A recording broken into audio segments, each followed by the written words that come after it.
Hello అందరికీ. So time వచ్చి 10:50 అవుతుంది. అండ్ నిన్న అనాలిసిస్ చేసి ఆల్రెడీ మీకు చెప్పినాను కదా, మార్కెట్ సెల్ ఆన్ రైజ్లో ఉంటుంది అని చెప్పేసి. సో అది చూడండి, డైరెక్ట్ గ్యాప్ డౌన్ వచ్చింది అండ్ విత్ ఇన్ 2 minutesలో లో చేసింది. ఓకే, సో ఇది నేను ఆల్మోస్ట్ ఎంత లో చేసింది, 75,300 వరకు చేసింది డైరెక్ట్. అంత మొత్తం 600 పాయింట్స్ నెగిటివ్లోకి వెళ్ళిపోయింది. నేనేం ట్రేడ్ తీసుకోవాలి, ఎందుకంటే నేను ఆల్రెడీ ఇన్ కేస్ ఫ్లాట్ వచ్చి రికవరీ ఏదన్నా ఉంటే అప్పుడు ఎంటర్ అవుతాను సెల్ ఆన్ రైజ్ అంటే. సో ఇప్పుడు ఏం చేసినానంటే, ఈరోజు ఇక్కడ మళ్ళీ షార్ప్ రికవరీ వచ్చేసింది కదా, 75,700 రేంజ్లో ట్రేడ్ అవుతున్నప్పుడు ఇక్కడ ఫస్ట్ 100 పాయింట్స్ క్యాప్చర్ చేసే స్ట్రాటజీని డిప్లాయ్ చేసిన. మీరు చూడొచ్చు ఇందులో, చూడండి. ఫస్ట్ వన్ పిఈ ట్రెండ్ అంటే అదే. పిఈ ట్రెండ్ 10 అంటేనేమో 10 పాయింట్స్ స్కాల్పింగ్ చేసేది.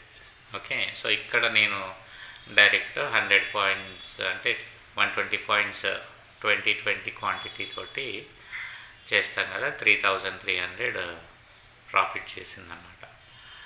ఓకే, సో ఇది ఫస్ట్ ఎంట్రీ. దాని తర్వాత ఈ లెవెల్ వచ్చిన తర్వాత ఏం చేసిన,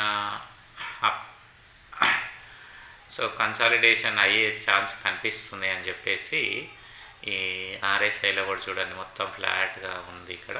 సో అదే ఇక్కడ మేజర్గా కాల్ ఆప్షన్స్ 10 పాయింట్స్ స్కాల్పింగ్ చూడండి, అన్నీ సిఈ ట్రెండ్ 10 ఇవన్నీ అయినాయి. ఇవన్నీ కాల్ ఆప్షన్ ట్రెండ్ 3 సెట్లు, అంటే ఒకదాని తర్వాత ఒకటి 3 సెట్లు వేసినాను, ఇక్కడ ప్రాఫిట్ చేసినాయి. అండ్ నెక్స్ట్ ఏం జరిగింది, ఐ థింక్ ఈ ఏరియాకి వెళ్ళిన తర్వాత మళ్ళా పిఈ ట్రెండ్ స్కాల్పింగ్ది డిప్లాయ్ చేసిన, ఇక్కడ కూడా క్యాప్చర్ చేసింది చూడండి. Put option trend around 2,000 profit చేసింది. ఇంకా దాని తర్వాత బోత్ సైడ్స్ వేసుకుంటూ వెళ్ళిన, ఇక్కడ లాస్ట్ ఎంట్రీస్ అంటే సో లాస్ట్ 2 సెట్స్ మాత్రం బోత్ సైడ్స్ వేసిన. సో ఇక్కడ కూడా ఒకటేమో పిఈ ట్రెండ్లో, ఎందుకంటే మీరు చూస్తే నేను ఈ పాయింట్లో డిప్లాయ్ చేసిన 10:23 టైంకి డిప్లాయ్ చేసి ఇక్కడ క్యాప్చర్ చేసుకున్నా. అండ్ కాల్ ఆప్షన్ మళ్ళీ రివర్స్ చేసిన, కాల్ ఆప్షన్ కూడా క్లోజ్ చేసిన. కాల్ ఆప్షన్ ఇంకా వెయిట్ చేయలే, ఎందుకు అంటే నాకు కావాల్సిన టార్గెట్ ఆల్రెడీ వచ్చేసింది, 23,000 అయింది. ఛార్జెస్ వచ్చి 2,000 వరకు అయినాయి కదా. సో మన టార్గెట్ నెట్ 15,000. సో ఆ 15,000 వచ్చింది, దానికి మించి 20,000 కూడా అయింది కాబట్టి గ్రీడ్కి వెళ్ళకుండా ఇంకా క్లోజ్ చేసేసిన. సో ఇదంతా ఏదైతే నిన్నటి గ్యాప్ డౌన్ వచ్చి ఫాల్ అయినా మొత్తం రికవరీ అయిపోయింది. నా మార్కెట్ ఎక్కువ శాతం కన్సాలిడేషన్ ప్లస్ డౌన్, ఒకవేళ రివర్సల్ కూడా కావచ్చు. వి కాంట్, ఇంకా ఇక్కడి నుంచి మనకు అవసరం లేదు what happens in the market. So ఇట్లా ఈరోజు ట్రేడ్ చేసినాను. సో మనకి సెట్స్ అన్నీ కూడా ప్రాఫిట్లోనే ఉన్నాయి చూడండి. అండ్ నేను మీకు ఎంటీఎం గ్రాఫ్ కూడా చూపిస్తా. సో ఎంటీఎం మైనస్లోకి 530 వరకు వెళ్ళింది అంతే.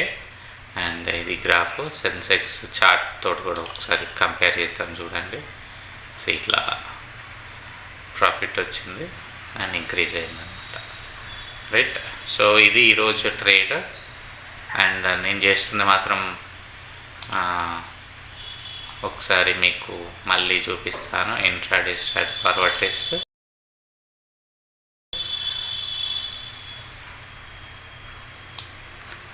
రిఫ్రెష్ చేస్తాను. ఓకే, ఇట్లా. సో ట్యాక్సెస్ని కనుక మినహాయిస్తే 21,000 ప్రాఫిట్ అని చూపిస్తుంది. ఓకే, సో ఇది ఈరోజు ట్రేడ్.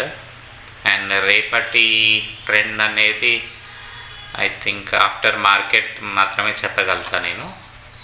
సో ఆఫ్టర్ మార్కెట్ నేను పోస్ట్ చేస్తా. ఓకే, సో ఇక్కడ కన్సాలిడేట్ అవుతుంది చూడండి. మళ్ళీ ఈ ఏరియాలో కూడా స్కాల్పింగ్కి మంచిగా పనిచేస్తుంది అనమాట. ఎట్లా ఉండాలి అంటే ఉంటే పుట్ సైడే ఉండాలి, పుట్ ఆప్షన్స్ నుండి చేసేటువంటి స్ట్రాటజీ ఇక్కడ. రైట్, ఎనీవేస్ మన ప్రాఫిట్ ఆల్రెడీ చేసుకున్నాం కాబట్టి నీ నాట్ బాదర్ మార్కెట్ ఏమవుతుంది ప్లస్ మైనస్ అనేది మనకు అవసరం లేనటువంటి మ్యాటర్ ఇది ఇంకా ఇక్కడ. ఓకే, సో కేర్ఫుల్గా ప్లాన్డ్గా చేస్తే ఇది ఎగ్జిక్యూట్ చేస్తే పర్ఫెక్ట్గా వస్తుంది. అండ్ లాస్ట్లోకి వెళ్తున్నప్పుడు ఒకవేళ ఎక్సిట్ చేసేసి కూడా క్లోజ్ చేయాల్సి వస్తుంది. అండ్ ప్లాన్ లేకుండా చేస్తే డ్యామేజ్ కూడా అవుతుంది. సో మీరు కూడా ఇన్ కేస్ ట్రై చేస్తా అంటే పేపర్ ట్రేడ్ చేసుకోండి ఆల్గోటెస్లో. And most of you watching చూస్తున్నారు, బట్ నాన్ సబ్స్క్రైబ్డ్గా సబ్స్క్రైబ్ చేసి లైక్ ప్రెస్ చేస్తే ఏమవుతుందంటే నోటిఫికేషన్స్ వస్తాయి మీకు. నేను వీడియో పోస్ట్ చేయగానే వస్తాయి కదా, సో అట్లా మీరు ఫీల్ ఉన్నప్పుడు చూడొచ్చు నోటిఫికేషన్స్లో నుంచి. సో దయచేసి subscription and like button press చేయండి. Okay, so thank you for today.